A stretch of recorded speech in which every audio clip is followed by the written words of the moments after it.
Meaning of defile. Defile. Defile.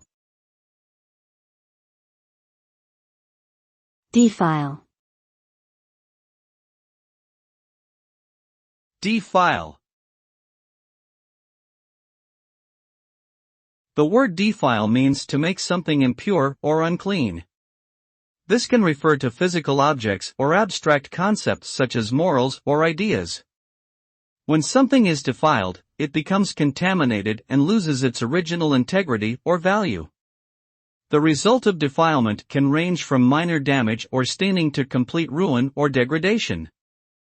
The extent of the damage depends on the nature of the thing being defiled and the severity of the contamination.